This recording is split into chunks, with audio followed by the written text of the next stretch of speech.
Vai começar mais um conteúdo aqui no canal da Start Econ, mas antes eu preciso te dar 2 recados. O primeiro deles é que a nossa casa de produção de conteúdo da Start Econ é aqui na produtora 76 em Alphaville.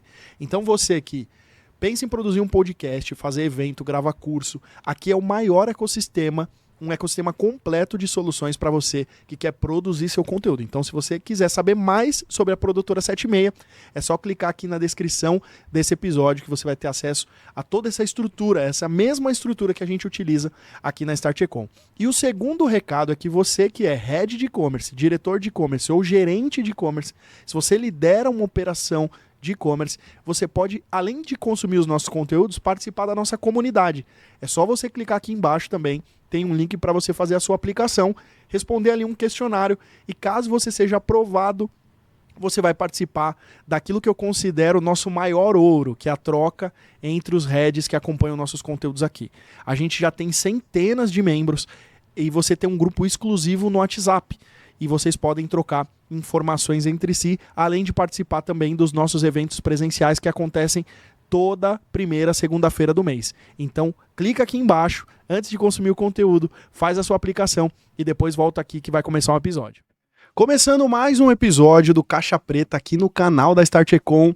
E hoje aqui eu tô com os caras que eu sou fã. São os meus ídolos em vendas, vamos dizer assim. Que é o Juliano, da Ycom, e o Rafael Carnavari, velho conhecido, talvez uns 10 anos aí que a gente se conhece ou mais, Nossa senhora, agora eu fiquei velho. O Rafael tinha muito mais cabelo, mas vai voltar a ter. Mas vai voltar. O Rafa também, Carnavari da Intelipost, a gente trabalhou bastante no mercado com os dois, né? Na verdade, a gente pôde trabalhar junto. E hoje nosso assunto é falar sobre vendas, principalmente sobre essas mudanças, né? A gente já tá no mercado há mais de uma década, ou quase uma década. A Rafa, acho que tá mais de uma década, né? E quando a gente começou no mercado, o mercado funcionava de um jeito, tinha um modelo diferente de venda, e hoje a gente vive um cenário completamente diferente, de um mercado mais maduro. Então acho que a nossa discussão aqui vai ser muito sobre esse antes e depois, sobre esse momento antigo. Muitos vendedores pararam lá, né? Continuam vendendo, tentando vender da mesma forma, mas eu acho que vale a pena a gente ter essa discussão. Então, antes de entrar no assunto de fato, fazer as perguntas para vocês, queria que vocês se apresentassem. Rafa, Juliano, se apresenta aí rapidinho para o pessoal que não te conhece ainda. Vamos lá, gente. Prazer. Acho que esse convite é muito bom. Falar de vendas, falar do mercado digital é algo que realmente me construiu como profissional. Por mais que eu me formei em engenharia da computação, eu não tinha pretensão na época de seguir carreira na área de software. Eu queria seguir na área de redes, né? Eu queria seguir na área de hardware. Mas por, sei lá, talvez coisas da vida, eu conheci uma pessoa, é uma história para papo de boteco um dia, né? E fizeram um convite para eu poder trabalhar com software, e onde eu entrei na primeira empresa há quase 20 anos atrás. Olha isso. Uau. Onde eu vendi um RP, um software no mercado que estava começando, estava literalmente nascendo o que a gente fala hoje, que a gente chama de vendas online. Naquela época eu posso falar que, como eu entrei na área de tecnologia, eu conheci muito sobre o sistema, eu conheci um pouco sobre o que era integração, que era troca de arquivo ainda, manual. Uhum. Depois eu virei comercial, né? Ou seja, eu fiquei... foram 4 anos na área técnica e 3 anos na área comercial nessa primeira empresa na KPL. Ali a gente vendia de uma forma diferente, porque praticamente era vender Coca-Cola gelada no deserto. Todo mundo precisava daquilo, todo mundo que vendia online precisava ter um sistema para gerenciar estoque, emitir nota, né, gerenciar um financeiro, entre outras coisas. Era um back-office até, né? Exatamente. Se dava ao luxo de não ser um RP naquela época, nem né? podia falar, né, que era um RP, porque RP na nomenclatura do mercado eram coisas muito gigantes, né? E realmente o tipo de venda era muito mais fácil, vamos chamar assim. Eu batia minhas metas assim, uma atrás da outra. O mercado amadureceu, novas tecnologias apareceram, né, concorrentes começaram a perceber e modificar os seus sistemas para também atender aquilo que a gente atendia, e aí você teve que se moldar. Então a gente passou a se moldar ao momento de venda, até que a gente se conheceu quando eu fui para a B2W. Foi. Na B2W a gente já tinha muita concorrência no mercado, tanto de plataforma como de RP, como agências implementando plataformas. Então ali poxa, peraí, eu não estou vendendo uma coisa que é só tirar pedido, eu preciso convencer o outro lado de que eu sou bom. E aí a gente começou a trabalhar com cases, com retaguarda, com histórico realmente de implantação, de sucessos, etc. Então ali eu percebi, peraí, eu preciso me moldar porque eu preciso saber vender efetivamente. E aí depois fui para agência, trabalhei vendendo marketing, que é o outro universo, onde você já tinha uma série de concorrência, desde o filho do vizinho que sabia fazer um anúncio até agências gigantescas que realmente trabalhavam com estratégia, não só gastando dinheiro. Então era uma concorrência de certa forma muito desleal, porque você não tinha que vender só o seu preço, você tinha que vender o seu valor, efetivamente, e mostrar o porquê que você está cobrando aquilo. Mas o mercado era muito desleal. E aí depois eu voltei para software de novo, voltei para o mundo de RP, voltei para o mundo de back-office hoje, no sentido de frete, aonde assim, é onde eu me encontro. Vender serviço sempre foi muito bom, mas vender talvez, vou usar assim um termo, algo mais palpável, que é o que você vende. Mais tangível, acho que é a Exato, palavra, parece né? que você vende e entrega uma caixinha com CD pro cara poder instalar, sabe? Ele se sente mais, pô, legal, eu tô dando meu dinheiro, tô recebendo isso aqui, ok, eu tô satisfeito. É um escopo mais fechado, vamos Total. dizer assim. O Né? serviço você precisa ficar sempre mostrando, sempre brigando para poder vender, mostrar sua qualidade para não dar um churn no final do processo. Então minha carreira ela foi montada em cima disso, sempre entendendo o mercado e me moldando no momento da venda em si, né? Acho que é isso um pouquinho. E aí, Ju? Boa. Cara, primeiro assim... Só um parênteses aqui, o Rafael Carnavale foi o cara que dificultou minha vida na B2W, porque eu não conseguia ser o vendedor número 1. Eu sempre ficava o vendedor número 2. Aquele negócio, né? Tinha que te trazer. Te trouxe pra B2W. velho. Ensinar a vender RP não é fácil. Ninguém, nunca é fácil. Tanto que tem aí um monte de empresa contratando para vender RP. Mas fez sucesso. Você tá com alguém na frente, é sempre alguém que tá puxando o carro. Então, eu considero super interessante. Cara, prazer estar aqui. Obrigado pelo convite. A gente já se conhece, acho que há uns 10 anos, mais ou menos, Por né? aí. E aí eu tava 2014. puxando no caminho, vindo para cá. Qual que foi o meu histórico nesse mercado, né? E coincidentemente, a primeira experiência que eu tive profissional de vendas foi na mesma empresa que você e a gente estava quase que no mesmo time, né? Que foi na Next. Foi mesmo. Então, a partir dali eu comecei minha carreira de vendas com o Dante, com o Gabriel, com o Felipe e todo o time da Next. Fiquei na Next durante 7 anos, passei pela venda da empresa, né, estruturei o time. Então a gente saiu de lá, quando eu saí de lá foi mais ou menos em 2019, se eu não me engano, a convite do Guilherme Cavalcante, da Oracle, né, um diretor lá de e-commerce, para vender plataforma. Né? Então foi um shift muito grande, porque eu vendia serviço, eu entrei na Next para ser consultor, fiquei durante consultor por 3 meses e depois eu já migrei para a área de vendas, porque o Dante ele identificou que, apesar de eu saber fazer a consultoria e entender de operação, era muito mais proveitoso eu ir para a rua vender junto com ele e a gente começar a entender esse mercado. Essa época a Vtex ela estava no melhor momento dela, né? E o Carnavale acho que lembra muito bem disso. A gente recebia muito lead, né? Então não precisava fazer aquele esforço de hunting, né? De você buscar oportunidades no mercado, que talvez seja o que a gente vai falar um pouco hoje, que é o que aconteceu com esse mercado de vendas de software e de serviços, né, no mercado digital. A gente hoje tem que buscar esse cliente que está precisando de melhorias na plataforma ou de algo mais estruturado, porque esse tipo de cliente ele já não procura, ele pergunta para os outros quem que está fazendo um bom trabalho, quem que tem um bom track record para poder buscar essas opções. Então eu já tive passagem pela Oracle, fiquei na Oracle durante quase 3 anos, vendendo o Commerce Cloud, né, que é uma plataforma que hoje no Brasil já não tem tanta força, mas é uma plataforma que globalmente ela ainda existe. De lá eu fiz uma passagem rápida pela Vtex, que era um sonho meu trabalhar lá, e eu conhecia todo mundo, tenho um carinho muito grande por eles. E eu tive um convite da Salesforce para um desafio, né, que na minha visão, naquela época, era uma plataforma que tinha potencial para poder deslanchar, porque tinha investimento, a Salesforce já tem um pouco mais de cara de CX, né, e tinha uma marca muito forte, né, uma base instalada muito forte. E eu fiz esse movimento, fiquei lá quase 3 anos de novo, e eu entendi as dificuldades que as plataformas elas passam, né, para conseguir se estabelecer no mercado brasileiro. E talvez seja um pouco disso que hoje na Icon, como sócio, né, então a convite do Felipe e do Jefferson, eu fiz parte do time deles no começo desse ano, e a gente está desbravando o mercado de novo, vendendo serviços, consultoria, performance e implementação de sites. Agora a gente consegue entender um pouco mais, né? Eu já tinha essa visão, mas agora o time inteiro está entendendo as dificuldades com as plataformas que são mais complexas, que não estão tropicalizadas, que tem ainda muitos pontos de atenção e que muitas vezes para o mercado brasileiro, que não é tão maduro, né? Ele acaba ficando muita coisa para cuidar e o negócio não dá certo. Então a gente se aproximou de poucas plataformas, A gente está com a rede de parceiros bem fechada, justamente para a gente conseguir entregar um serviço de qualidade e olhar porque a gente gosta, que é a parte de performance, né? Não, legal demais. A gente, quando eu vejo esse histórico, né?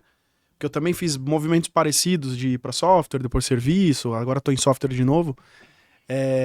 A gente vê que, junto com essa evolução dos fornecedores, também teve a evolução dos compradores, né? De quem está do outro lado avaliando esse fornecedor novo. Então, por exemplo, na época do 2014, 2015, Next, B2W, do outro lado também tinha uma pessoa que estava comprando algo que não sabia. Eu lembro que na Next, eu tava até com o Gabriel nesse dia, a gente foi negociar com uma marca que era um supermercado e a gente sentou na mesa para negociar com a área de compras e o cara era o comprador de batata, entendeu? Era o cara que comprava sacolão lá. Então assim, o cara não sabia o que era o serviço, não sabia o que era a plataforma, não sabia absolutamente nada. Então assim, também do outro lado, a gente também teve uma evolução. Eu acho que a gente, no passado, teve essa possibilidade de vender algo que as pessoas não sabiam direito o que estava comprando e tinha essa margem pra gente realmente sentar na mesa e falar, ó, o jeito certo de fazer é esse. Hoje em dia já não é mais assim. Do outro lado tem um cara que sabe o que tá comprando, que sabe avaliar se o vendedor é só um cara de um bom discurso, ou se o vendedor realmente sabe e conhece da dificuldade dele. Como que vocês se prepararam para esses dois momentos, assim? Como que na carreira de vocês saíram de quem poderia se dar ao luxo de conhecer pouco, ou era muito pouco explorado na questão técnica, ou seja, era ser um bom vendedor, ter um bom argumento de venda, ser alguém carismático e alguém que gerava um rapport ali com o comprador era o que precisava. E hoje em dia a gente é um vendedor técnico. Tipo assim, hoje vindo pra cá eu tava discutindo com um cara um projeto que eu preciso avaliar se o meio de pagamento dele vai fazer o câmbio da moeda, porque ele vai receber em real e sacar em dólar, enfim. A venda tá muito mais técnica hoje em dia, né? Como que foi a evolução pessoal de vocês nesses dois momentos? Legal, acho que lá atrás, na minha carreira, por exemplo, eu comecei na área técnica, como eu comentei. E eu criei gosto por isso, de entender por trás dos bastidores como que o negócio realmente rolava, né? E, claro, lá atrás, se a gente olhar, por exemplo, vamos pegar aqui o Fórum do E-Commerce Brasil, trazendo um pouco do começo do que você falou. Tinha o quê? 5, 6 estandes que era feito num lugarzinho pequeno, ou seja, não tinha muita opção. Esse é um ponto de fornecedor.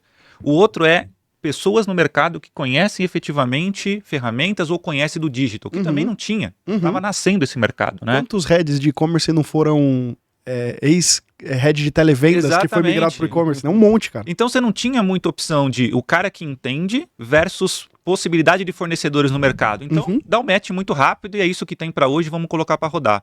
Só que isso mudou. Você pega o Fórum do E-Commerce Brasil hoje, pelo amor de Deus, é gigantesco, né? Esse ano vai ser o maior de todos os tempos. Acho que vai ter uns 90 expositores. Exato. Então, assim, tem muita opção. Hoje tem muito profissional, entre aspas, ainda no mercado que a gente está, tem uma necessidade de experiência, mas aí a gente parte nisso que você comentou agora, como que a gente se diferencia do outro. Então, muitos vendedores, né, que é o tema aqui do podcast, eles acabaram continuando na casca do negócio. Então, assim, eu vendo o quê? PPT. O cara vai lá, abre uma reunião, abre um PPT e narra o PPT. Cara, totalmente errado, porque o PPT ele serve para todo mundo, não para aquela reunião que você está fazendo no exato momento. Eu sou da época que eu não abria PPT e até hoje eu não abro. Eu abro uma folha sulfite na mesa e desenho. E muita gente falava, caraca, o Rafael me vendeu desenhando numa folha sulfite, porque eu desenhava a solução que o cara estava precisando em cima daquilo que eu vendia. Então, nessa evolução de mercado, eu sempre olhei o Rafa como um vendedor ok casca, porque a gente precisa conhecer efetivamente um pitch de vendas na empresa, mas ao mesmo tempo eu sempre gostei de fazer uma imersão, de acompanhar uma implantação, de acompanhar uma evolução da área de produto, de acompanhar os bugs que haviam nos chamados do suporte para entender como que aquilo era resolvido, de entender as novas ferramentas que estavam nascendo na solução e treinar em cima dela para eu entrar no mercado e na solução do meu cliente, às vezes ele nem sabia que precisava daquilo, tema de Apple, né? E aí eu vendi aquilo para ele, falou, caraca, velho, é verdade, eu nem pensei que eu precisava disso que você tá me falando. Sim. Então isso passou a ser diferencial. Eu não preciso chegar, o Fabiano na época de KPL, ele falava muito isso, a gente chegava em reunião, abria assim a camisa e tinha um S do Superman. Porque eu não chegava com, esse aqui é o cara especialista em financeiro, esse é o cara especialista em estoque, aquele é o cara especialista em...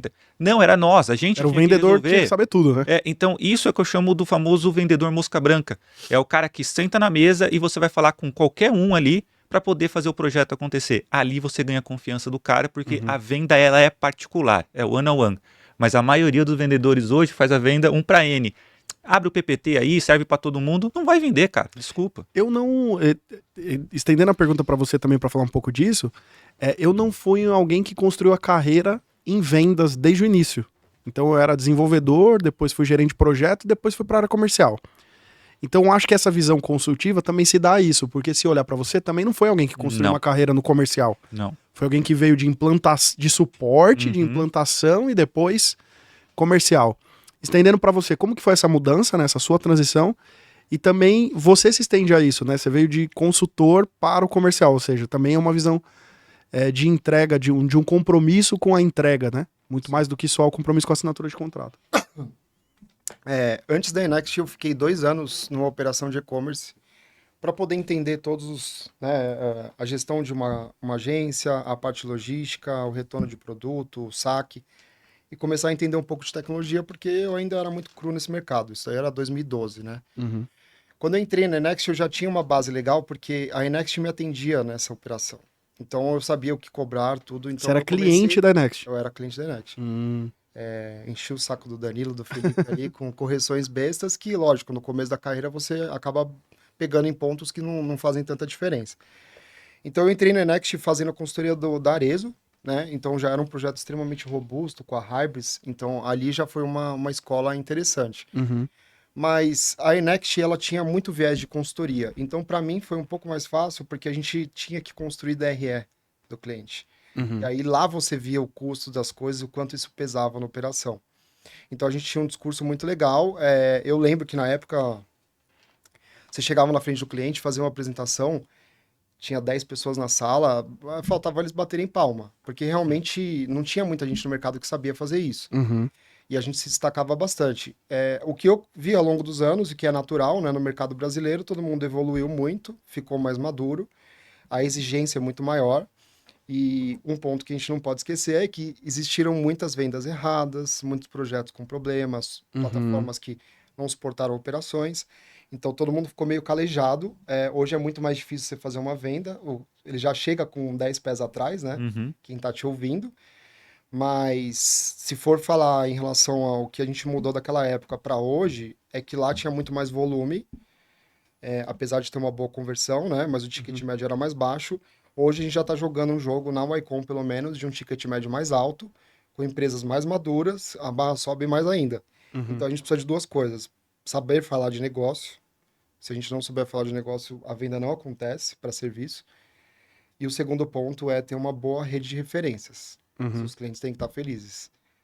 Então a gente olhou para todo o mercado, viu que tinha muita agência boa, que já construiu o nome, que está com mais de 100 pessoas, só que elas pecavam muito na entrega, na grande maioria dos clientes. Uhum. Então a gente foi por esse caminho, falou, vamos construir cases consistentes, ficar próximo do cliente. E assim, a gente já está num tamanho interessante, aí beirando na operação de e-commerce da Ycom mais de 50 pessoas. Então, ainda dá para ficar muito próximo, né? O Felipe, que entende tudo, ele está sempre lá dentro do projeto. E o Jeff está tocando a parte de entrega, né? De desenvolvimento. São 2 pessoas que trabalham com VTEX há mais de 12 anos, que trabalham, cara, com o Wake desde o comecinho, que trabalham com Salesforce há muitos anos também. Então, a tendência é que a gente vire um primeiro N1, né, de chamado, a gente consiga resolver a grande maioria das coisas e só escale para a plataforma se realmente precisar. Mas se fosse para falar o que mudou é estudar muito mais, saber tudo da plataforma, enfrentar os problemas e já guardar essa resolução para lá na frente, se acontecer de novo, você bater nessa estratégia, né? Então, acho que foi isso que mudou para mim, assim, é você realmente ter um cartão de visita ali falando, olha, eu entrego, nossos projetos são bonitos, mas eles também são performáticos, né? E a gente dá resultado. Então, é nessa linha que a gente está seguindo e eu acho que o mercado tem que ir para esse lado. O vendedor que a gente chama de empurrador, né? Infelizmente, hoje em dia já não funciona, porque as pessoas perguntam para todo mundo, né? Será que eu posso confiar? Você já fez projeto com ele? Ou então, se for plataforma, vai nos clientes que estão usando, vê se tem dor. É a coisa mais fácil do mundo, mas ninguém faz. Se for para 10 clientes de plataforma, você entende o que está acontecendo na plataforma. Sim. Então, eu acho que é isso, é se preparar mais e honrar com o que você está prometendo. Não prometa nada que você não vai cumprir, porque vai dar problema, né? A gente já sabe, há 10 anos. A gente viveu como vendedor, acho que a gente tem hoje uma separação clara de tem, sei lá, 5% dos vendedores do mercado inteiro, que são os caras que evoluíram junto com essa necessidade do cliente. É o cara que conhece de negócio, o cara que sabe abrir uma DRE, que sabe entrar a fundo no negócio do cara de fato. Aí tem os caras que estão muito tempo no mercado, mas continuam vendendo do jeito antigo, com essa mentalidade antiga de empurrar. E aí, eu tava até tendo um papo com um par meu lá da UAP, e a gente falou, cara, tem muito vendedor que é meio Rambo.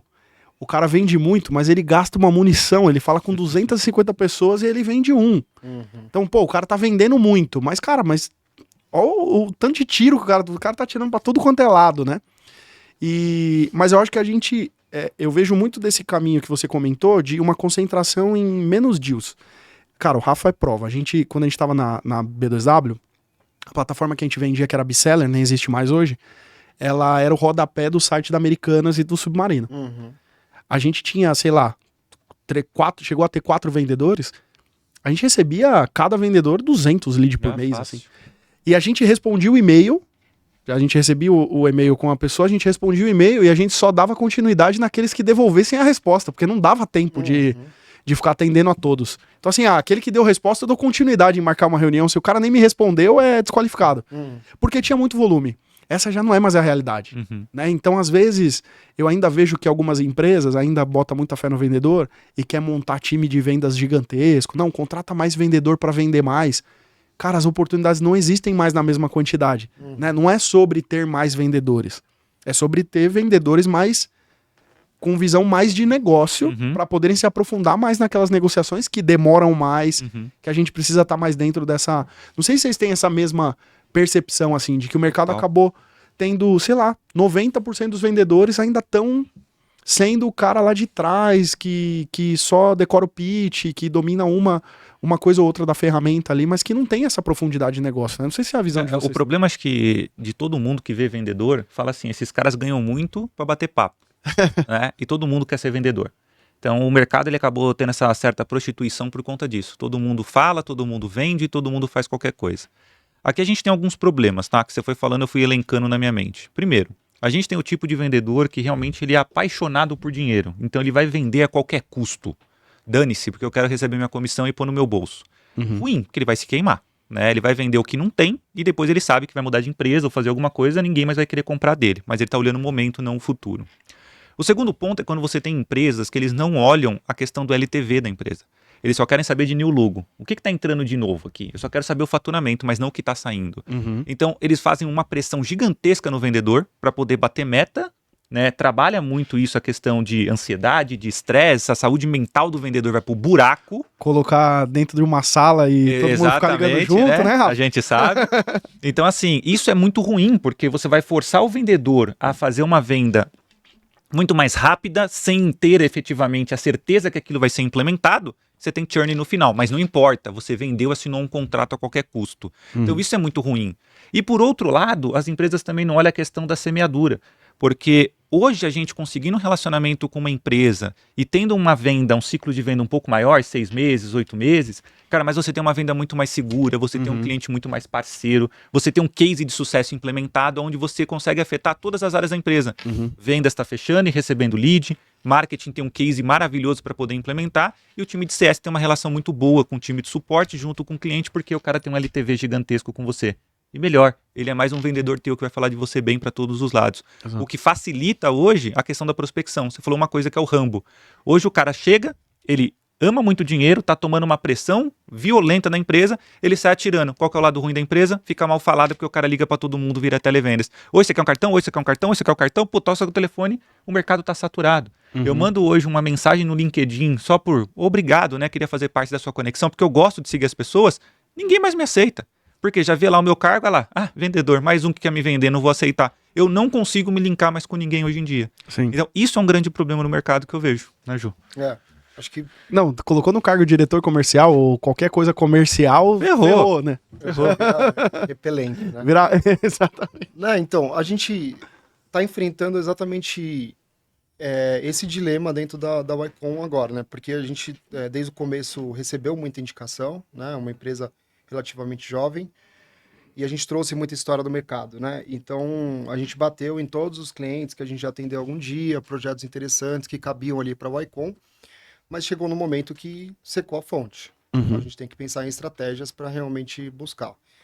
Uma das coisas que ajudou muito a gente é ter todos os sócios vendedores, né? A gente tem sócios que olham para negócio, que gostam de estar em mesa de conversa e acabam conhecendo muita gente importante que traz o lead para a gente conversar. Então, o Dib e o Gustavo ajudam muito nisso. Uhum. E a gente, né, o Felipe e o Jeff, a gente está há muito tempo nesse mercado, né? Então a gente conhece muita gente.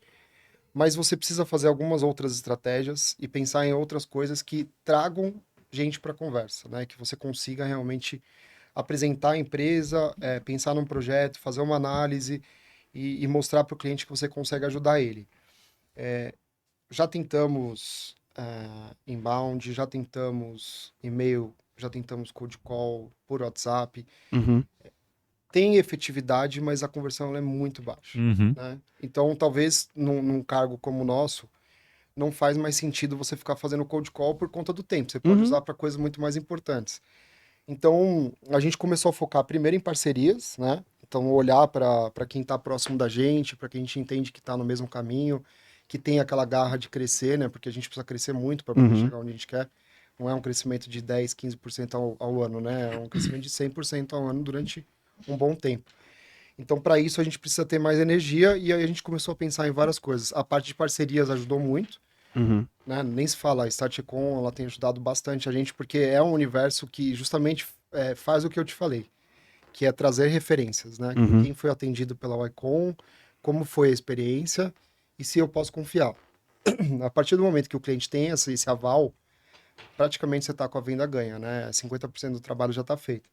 Então, aí puxando um gancho do assunto que você falou de vendas em tecnologia, né?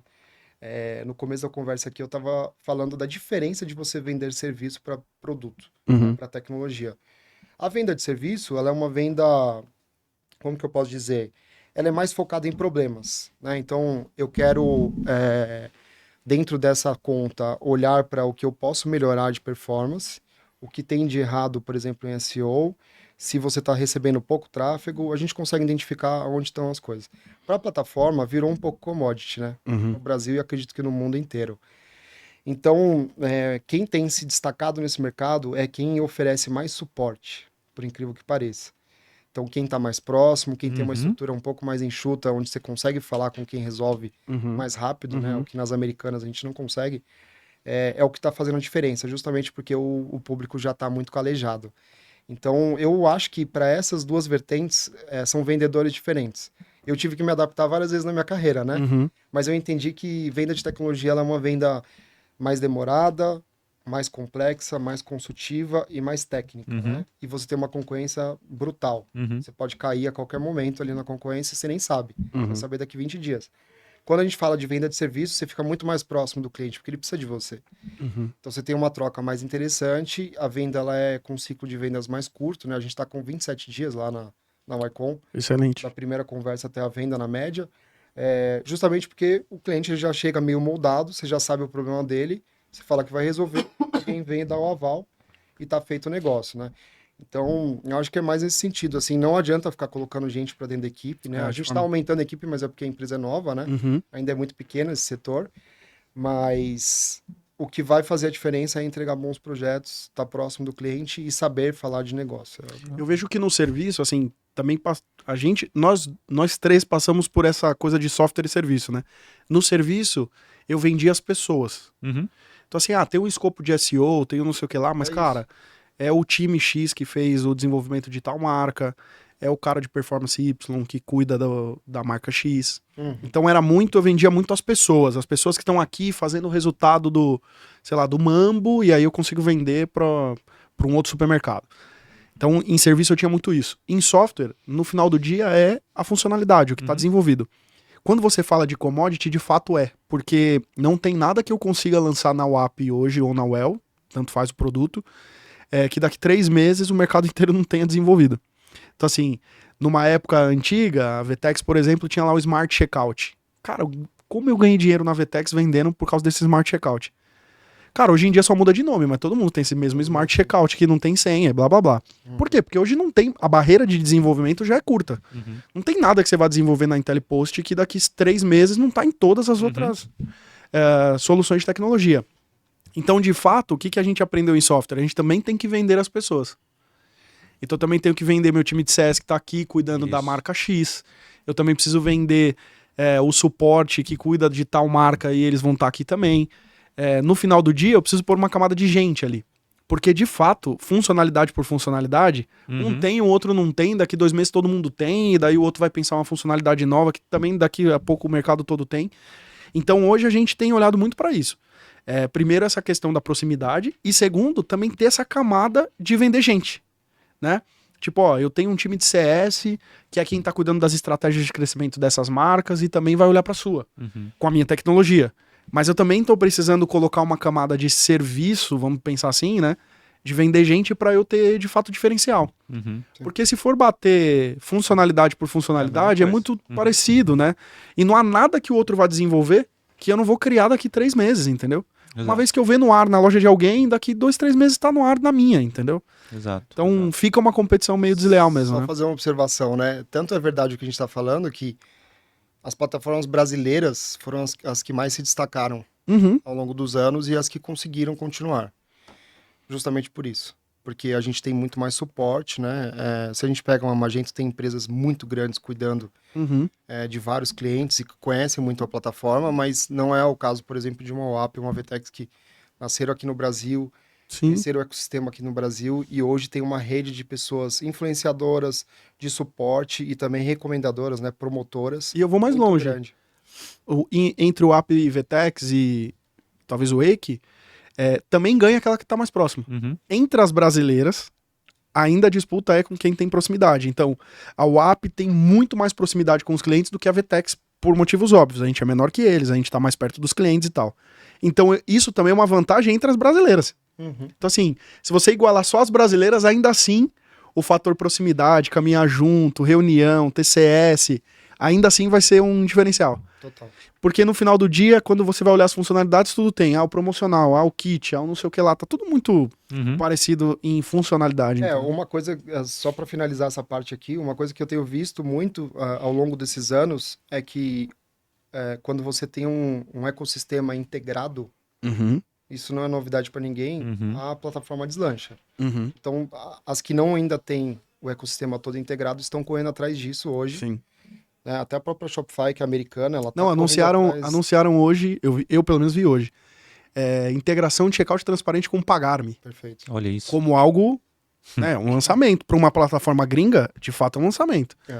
Tipo, é o que a gente tem na plataforma brasileira há muitos anos, né? Muitos anos. Mas de fato é isso, correr atrás das integrações e montar o ecossistema, né? Tem uma coisa interessante que vocês estão falando, que me faz recordar assim, hoje o nível de cliente lead que eu converso, eles, para chegar em preço, é a última coisa. Eles nem começam mais falando de preço comigo. Como que é o seu NPS? Né? Como é que tá os seus relatórios de cybersecurity? E lembrando, eu também queria saber como é que está hoje a política de LGPD de vocês. Então, o nível, ele está muito alto. A barra, ela está muito acima. Então, nesses pontos, se o vendedor também não conseguir discutir e entender o que está rolando, aqui gaguejou, vou ver com o meu time, ali, efetivamente, você perdeu o seu diferencial. Sim. E uma dica que sempre o pessoal que quer ser vendedor, eles perguntam para mim, Rafa, qual que é a maior dica que você dá hoje, por você, com seus 23, 24 anos de idade, hoje eu tô com 38, ganhava lá mais de 20 pau por mês. Eu falava porque sempre eu chegava pro meu lead, que virava meu cliente. Primeiro, eu fazia ele me comprar. Ele não comprava a solução que eu estava vendendo. Então a melhor resposta que eu podia ter, e até hoje eu tenho, cara, é: Rafa, eu estou comprando você. Por quê? Aí vem o segundo ponto. Eu sempre falo pro meu cliente que eu sou mais um dono da empresa dele. No momento em que ele ouve isso, ele fala: caraca, eu estou com o meu time reduzido, por vários motivos. Eu preciso de pessoas aqui que me ajudem a pensar, a resolver problemas de formas mais rápidas e inovar coisas que eu não consigo ter tempo para inovar. Porque o dono que está do outro lado, muitas vezes, o cara, ele é de mercado, ele é comprador de produto, ele tem relacionamento com China, com não sei onde, mas a tecnologia não está embedada no negócio dele e ele precisa de alguém. E ele contratar alguém no mercado para ficar 100% disponível para ele, não precisa e é muito caro. Então, do outro lado, se ele tem um vendedor que tira essa nomenclatura vendedor e vira ali um consultor / dono do negócio dele, cara, você cria um relacionamento que você vai fechar qualquer preço, efetivamente. E aí é a questão do valor e preço. Eu elevei tanto meu valor que, cara, meu preço ficou barato, né? Então eu tô vendendo uma BMW pro cara, R$ 1 milhão e para ele tá ok, cara. Por quê? Porque realmente o meu valor de estar preocupado no dia a dia, meu WhatsApp pessoal tá na mão dos meus clientes. Eles me ligam, cara, eu vou resolver, eu vou ser o advogado dele dentro da empresa. Uhum.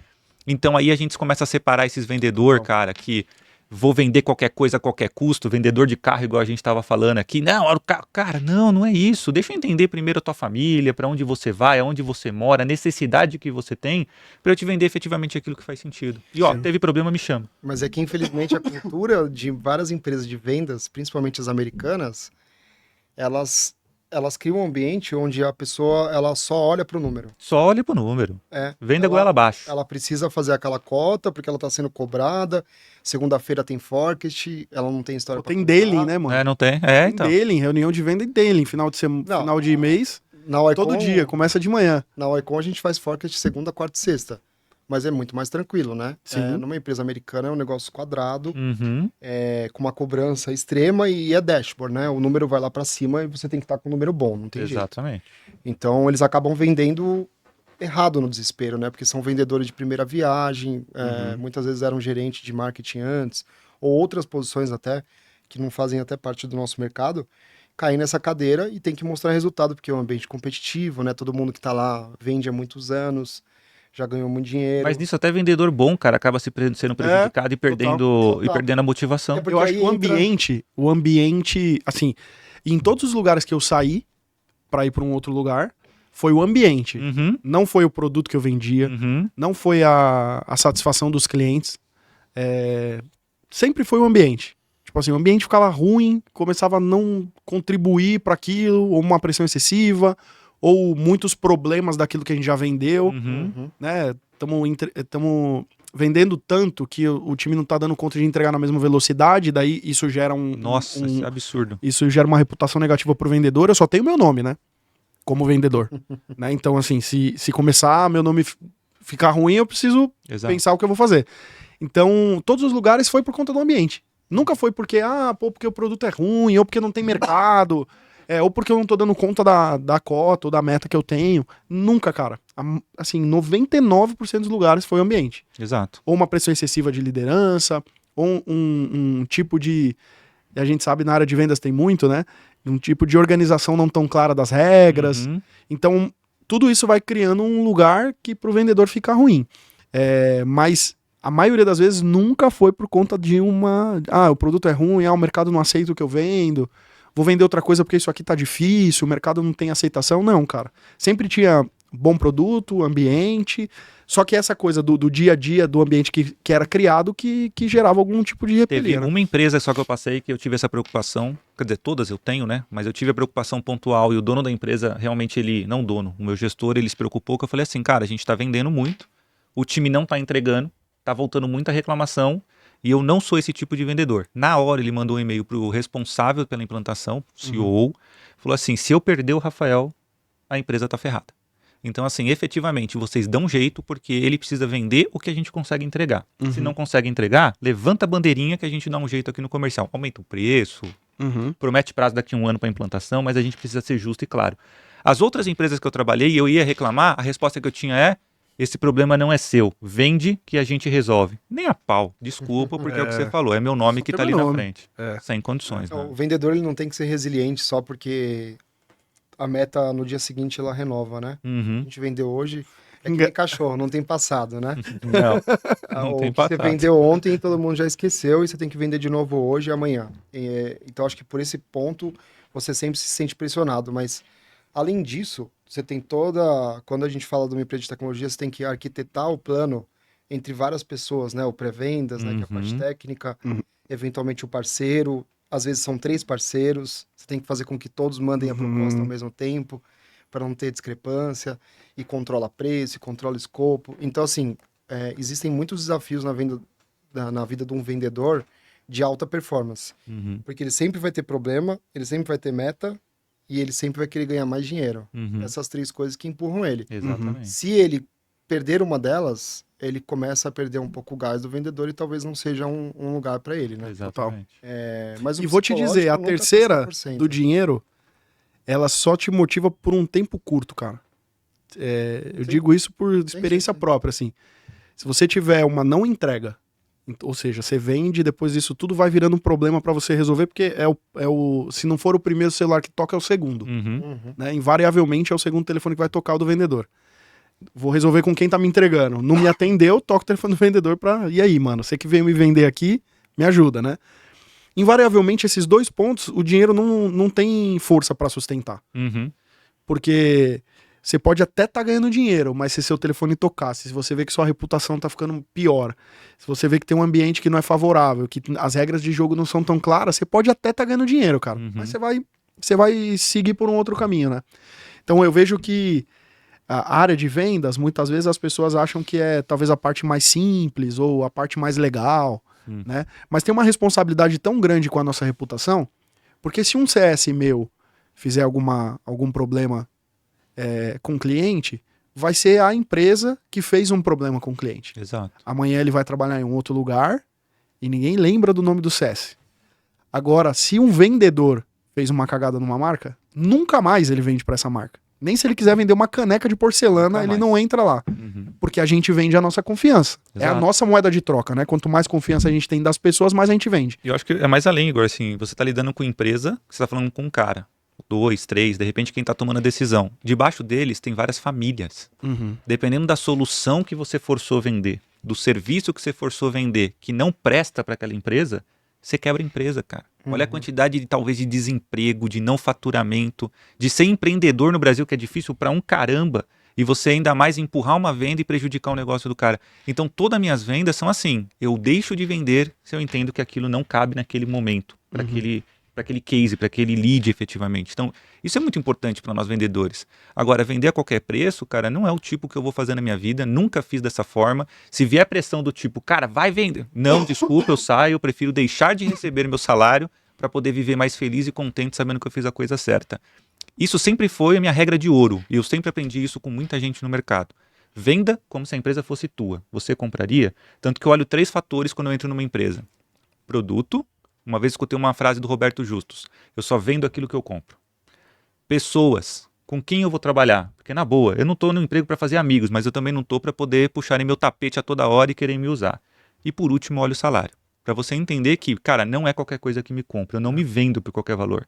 Por qualquer preço, né? Primeiro eu preciso ver valor. Então acho que isso realmente que eu olho no mercado. E infelizmente o mercado de vendas é isso que eu comentei. Eu não consigo me conectar com ninguém, porque tem um monte de vendedor aí que sai atirando como Rambo e prejudica o nosso trabalho, que é um trabalho bem feito.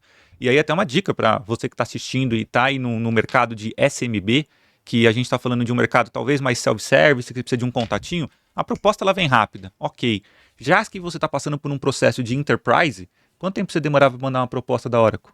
6 meses ou 1 ano. Se você manda no dia seguinte, tem coisa errada. Entende? Então, isso são diferenciais. Isso é um estudo de projeto para você realmente montar uma proposta que faça sentido e envia. Entra em qualquer plataforma hoje, etc. O cara não vai entender seu negócio. No dia seguinte, a proposta está no teu e-mail. Desconfia. No mesmo dia, né? Tem coisa errada, sabe? Na verdade, a proposta de preço, ela vem rápido. É. Mas a proposta de valor, ela é construída, né? De uso enterprise, eles demoram pelo menos 6 meses, se não tem alguma coisa errada ou realmente a equipe é muito madura, ela sabe o que ela quer. Exato. E aí tá num laboratório, por exemplo, do Grupo Soma ali, que as coisas acontecem muito rápido. Mas na grande maioria das vezes tem muita conversa antes, né? A gente tem se aproximado muito das plataformas, principalmente da equipe técnica, né? E que tá fresco na minha cabeça aqui, até para lembrar, da Wake. Que, cara, eles estão tendo uma abertura muito grande para a gente poder conhecer a plataforma, testar tudo que eles dizem que tem lá dentro, para poder ter o melhor aproveitamento das funcionalidades ali dentro do cliente.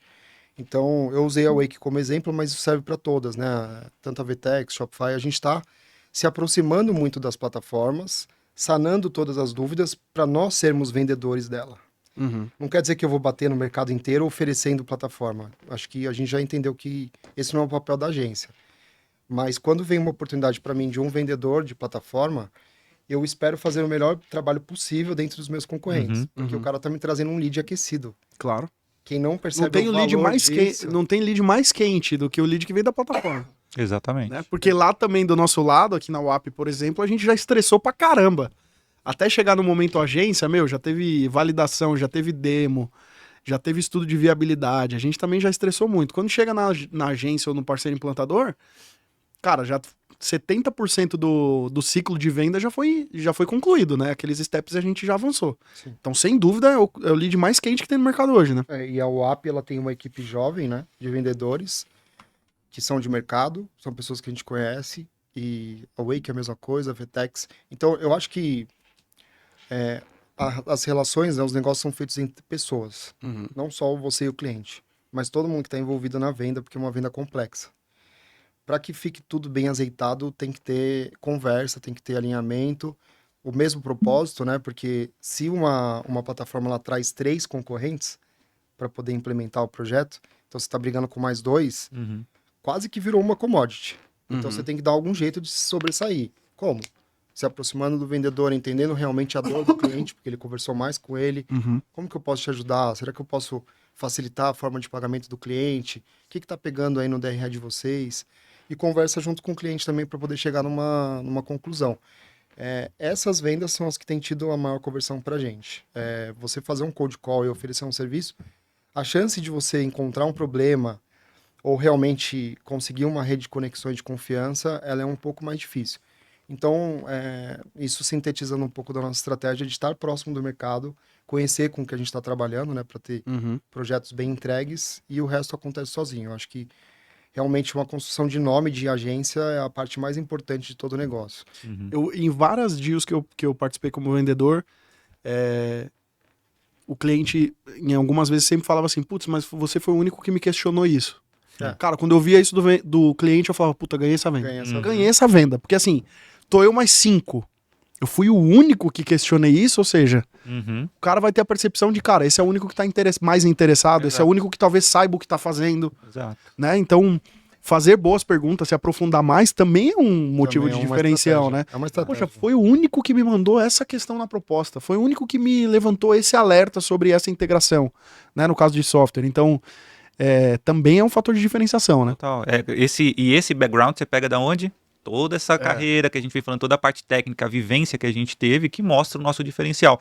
Longe de julgar vendedores novos entrando no mercado. Maravilhoso, né? Mas acho que é uma grande dica que a gente está dando aqui de como você se destaca de uma forma muito rápida perante a um time de 20, 30 vendedores que você tem na empresa. Então, assim, vai conhecer o produto, vai conhecer as nuances, vai conhecer os segmentos que você realmente atende. Tem empresas que vendedores são específicos de segmento. Você é grocery, você é moda, você é cosméticos, mas a maioria das empresas hoje não é assim, entrou lead e atende. Então, assim, o que é maior? O que está vindo de mercado agora para você? Porque tem as suas sazonalidades de entrada. Então, assim, poxa, deixa eu me especializar, deixa eu ver qual que é a dor, deixa eu ver o que esse cliente hoje, lá na ponta final, está precisando, que eu posso recomendar no momento agora de implantação. Eu volto àquele sentimento de dono. Você está sendo dono do negócio do seu lead junto, e ali você pega. Você falou, você se destacou, e na hora o cara descartou todo mundo e falou, cara, é esse aqui. Eu não vou nem olhar preço. Foi o único que me perguntou isso aqui, que é um fator importante que eu não vi. Exato. Montar uma proposta comercial também, cara, totalmente detalhada, bater print, vou colocar funcionalidades, não pegar de novo, vendedor de PPT, pega o PPT, muda o preço, pum, envia. Cara, coloca negocinho, coloca insights, coloca cases, coloca outras empresas que vocês atendem, o que você elevou, o que você modificou. Por quê? Por exemplo, na IP, uma das coisas que eu mais falo, 70% hoje dos carrinhos abandonados no mundo... IP é telepost, não é IP de detergente não, viu, gente? 70% dos carrinhos abandonados no mundo é por conta do preço e do prazo do frete. E também 70% do call center hoje, dos tickets abertos, que a gente chama lá de WISMO, né, que é Where is my order? Onde está o meu pedido? Também porque o cliente está ligando e querendo saber onde está o pedido dele. Então, assim, no momento em que eu coloco uma solução, falando para o cara que, tipo, o que eu vou te economizar em atendimento e o que eu vou elevar a tua taxa de conversão, ser mais do que paga a minha mensalidade. Então, eu entro na questão do DRE, também na questão da venda. Eu não estou vendendo mais, puta, vai ter mais um boleto para eu pagar no fim do mês. Não, não é isso. Eu vou elevar o nível da tua empresa para efetivamente você conseguir me pagar, que é uma troca. Eu não vou pegar dinheirinho seu, não vou ser teu sócio. Todo mundo hoje fala, mais um sócio na minha empresa. Não, eu estou te mostrando como você vai me pagar, mostrando efetivamente a solução que eu estou te entregando. E isso é ser vendedor. Sim. Isso é ser vendedor. Você entender, inclusive, de números, né? A gente... Cara, eu entro na conta de meio de pagamento vendendo plataforma, cara. É isso, mas é o ecossistema. Porque o cara me paga comissão, mas eu tô integrado com um que é mais barato. E aí o cara fala, não, mas você me cobra comissão. Cara, mas você tá pagando comissão no final do dia pra aquele cara também. Vamos fazer conta? Vamos fazer uma planilha comparativa? Chega no percentual. Exato, às vezes fica até mais barato. É. Esses dias eu tava falando com uma cliente e aí ela, mas a gente tem um meio de pagamento próprio, né? Então ela tava comparando o meu meio de pagamento, que é um pouco mais caro do que o mercado, mas não tem comissionamento na plataforma se usar meu meio de pagamento. Então eu fico mais barato no total. E ela, não, mas seu meio de pagamento é um absurdo, tal, tô usando até pagar, me mandou as comparações. Eu falei, quando ela me mandou as taxas, eu falei assim, eu tô de 15 a 20% mais barato do que o que você tá me mandando, e eu nem fiz conta. Mas eu vou fazer uma planilha comparativa pra você ver. Realmente tava 20% mais barato. Porque ela tava vendo uma parte da e-mail de pagamento entre antecipação de pagamento. Vamos ver quanto que eles te cobram, quanto eu cobro. Então assim, eu acho que, de novo, né? A gente tem que dar aquele zoom out. Né? Aqui eu tô vendendo a plataforma, mas o que envolve isso? Zoom out, meio de pagamento, ERP, né? Taxa de conversão vinda por conta do frete, carrinho abandonado vindo por conta do frete, ou seja, se eu ponho uma solução melhor de baixar preço de frete, diminua sua taxa de carrinho abandonado, tô dando zoom out. Se eu ficar só ali vendendo a solução tenha fretes mais barato com a Telepost, ferrou. Agora se eu der zoom out, fretes mais caros impacta nisso aqui. Qual que é seu carrinho hoje? Se eu não garantir 20% de redução do seu carrinho abandonado, te dou X% de desconto no meu software. Ou seja, o cara já sabe de onde vem o dinheiro. É tudo zoom out, né? Vendendo implantação. Zoom out, vamos ver tempo de carregamento, qualidade da implantação, vamos ver quem tem mais case nessa plataforma que você escolheu fazer. O que eu já fiz para esse segmento que você não tá olhando. Olha a taxa de conversão dos meus clientes, olha a taxa de conversão dos clientes da minha concorrente. É tudo zoom out, né? Tô olhando a coisa mais de cima. Eu acho que o vendedor ele tem que ter essa habilidade de sair da tua caixinha ali, né? Exato. Estudar de novo, né? Outra coisa que a gente também identificou que trouxe sucesso para a Icon foi a gente ser uma agência que consegue atender o cliente na parte de performance de uma forma 360. Então, eu cuido do tráfego que vai entrar na loja, eventualmente eu posso cuidar da experiência dentro da loja, né, melhorando a performance, usabilidade, e depois a gente consegue cuidar da parte de relacionamento com o CRM. Então, ali, praticamente tudo que o cliente precisa para ter resultado, ele tem. Só que muita agência faz isso. Então, se eu abrir um PPT e falar sobre isso, não tem como você ser tão profundo a ponto de você se diferenciar. Então, a gente vai mais na conversa, né? De começar a entender... E aí, muito desse assunto que você está comentando, a gente começar a entender de números. O Felipe, acho que veio num Caixa Preta aqui e falou um pouco de CRO, né? A gente gosta muito de CRO, justamente porque no CRO você consegue identificar problemas, muitas vezes, do cliente, da operação dele, do produto, do preço, do estoque. Cara, quanto tempo a gente atendeu lá atrás, né, que tinha Restock. Já atendeu 3, 4 anos a Restock e não adiantava a estratégia que a gente fizesse lá dentro, porque tinha ruptura de estoque, porque as lojas eram prioridade, né, as lojas físicas.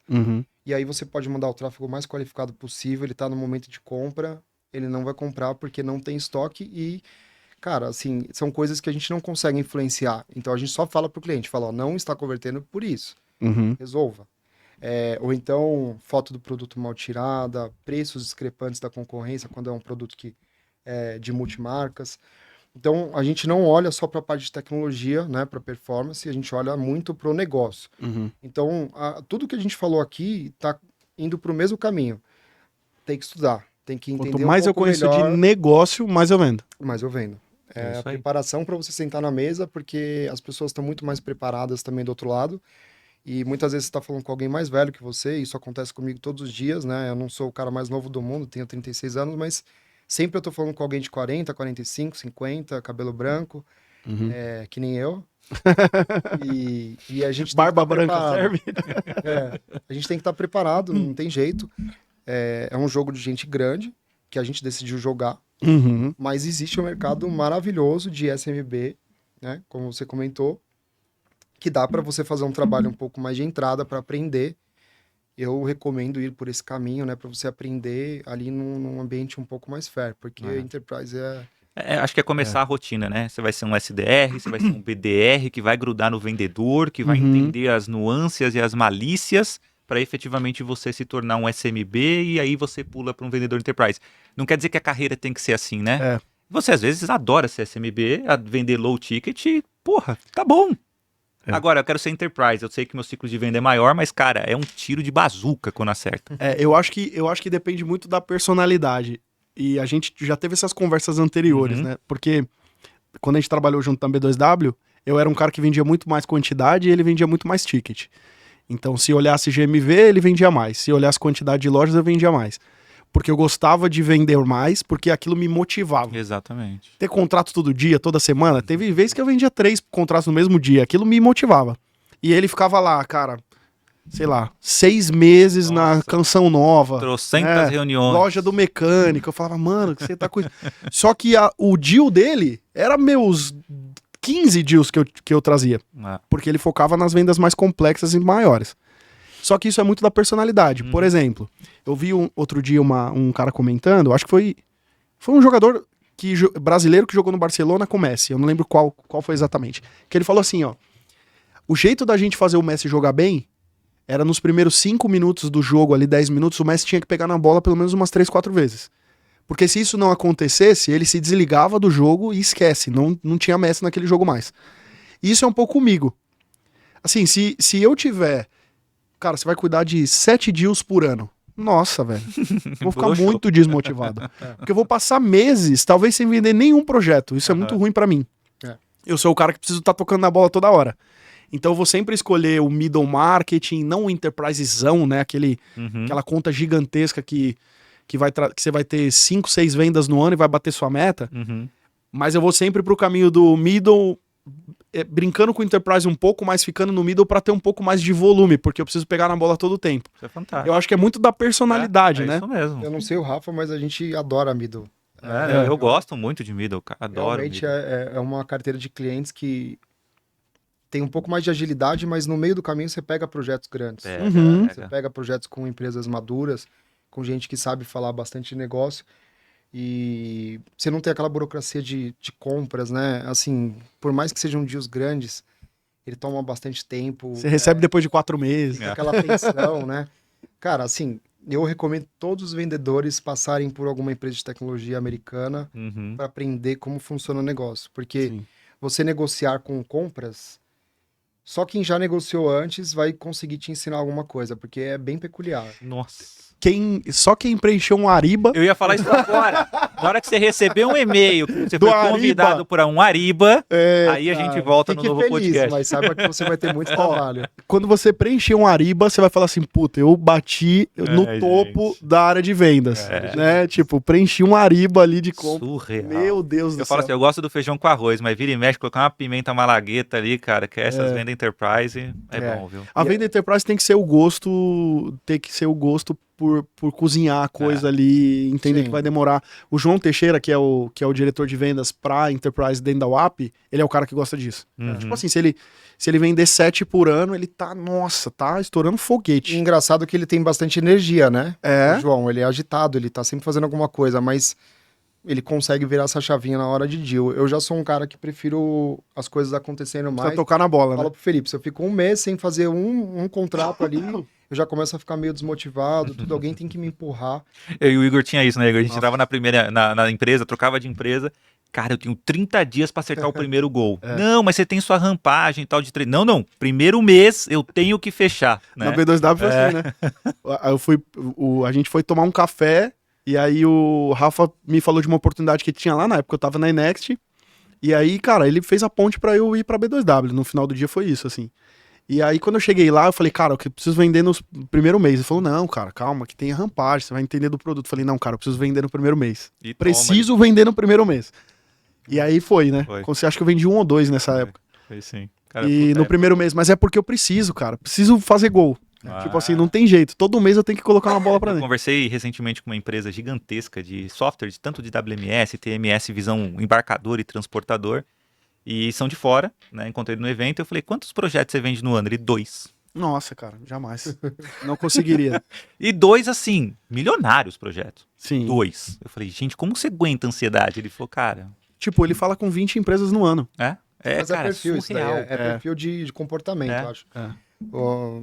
Quem é mais agitado... Não, eu sou TDAH, não tem como Então, vender 2 por ano. Eu nem ia falar de TDAH porque, né, eu não sou diagnosticado, mas eu tenho certeza que eu tenho esse negócio aí. E Como Mas, é que a gente assim, fica cuidando vendedor- de 2 deals por ano? Esquece. o vendedor, ele cria algumas armadilhas, né? Eu passei muito por isso na minha carreira e hoje, graças a Deus, eu tenho pessoas que, se eu começo a ter um pouco de síndrome do impostor, o Felipe ele já vem e já me puxa, Isso é ótimo. me coloca no eixo. Mas se você é um vendedor solitário numa empresa grande, Uhum, você se sabota muito. Isso é ótimo. Porque você se compara o tempo todo. sim. Então, A empresa assim, grande te dá mais frieza, né? Porque você é 1 de 30. É isso. Tipo assim, meu, 1 de É. 30, velho. Isso é um Eu número. fiquei Tô nem aí pra você, né? Eu fiquei uns 6 anos nesse mercado, mas eu prefiro muito mais venda de serviço. E agora, como empreendedor, fazendo a mesma coisa, né, dentro da Icon, para mim, acho que eu cheguei aonde eu queria chegar, né, independente do dinheiro, da onde E a gente middle, vai. pra fazer gol todo mês. E middle, por favor. Como que as pessoas se conectam com vocês? Já estamos mais de 1 hora falando aqui. Nem parece. Passa o LinkedIn, o Juliano também passa o LinkedIn aí pra galera. Legal. se conectar. Pra me encontrar, é só entrar no meu LinkedIn, Rafael Carnavale, Rafael com PH, Carnavale Ele é com chique. 2 LZ, né? Me complicaram a vida. É só mandar conexão, cara, vamos bater um papo, vamos falar, acho que tem muito conteúdo, vamos puxar um outro papo aqui também, acho que falar sobre gestão de time é um papo muito legal, né? Eu já fui gestor, você já foi gestor, o Igor também, então acho que é legal pra gente mostrar um pouquinho como é que funciona esse mercado. Estou à disposição, gente. Legal. Bom, a Juliano Folino no LinkedIn, se alguém precisar procurar. A empresa que eu faço parte é o Icom, WICOMM. E a gente está super à disposição para falar basicamente sobre problemas e negócios. É isso Pra aí. gente poder resolver. A gente, como vendedor, tem que ser apaixonado por problema, né? Nossa senhora, Sou eu apaixonado por problema. vou te cara. falar uma coisa que você lembrou, teve a reunião de kickoff da IntelliPost e colocaram assim, qual a sua maior habilidade? E a minha maior habilidade foi resolver problemas cabeludos. O profissional mais procurado no Eu mercado amo. é o resolvedor. É. Eu aprendi amo isso resolver cedo. problema, cara. Cara, quando o cara fala, tô com um problema aqui, cara, queria bater um papo contigo. Agora. Nossa, sou eu. Chama. Vem que tô. Ontem eu recebi de noite um vendedor da UAP mesmo, com uma dificuldade numa de UAP. E aí ele, cara, tô com um problema aqui, meu, é isso. Pode me top. ligar a hora que você quiser, que Eu adoro. esse é cara. meu tesão, de resolver Eu problema. adoro. Sensacional. Tamo junto, gente. Valeu. Se você gostou desse episódio, 3 Cs. Curtir, comentar e compartilhar. E se você também tiver dúvidas sobre a área de vendas, quiser saber mais, comenta aqui. A gente, quem sabe, marca outras rodadas dessas aqui. O papo foi muito bom. E se inscreve no canal. Até a próxima quarta-feira, até o próximo episódio. Valeu e tchau!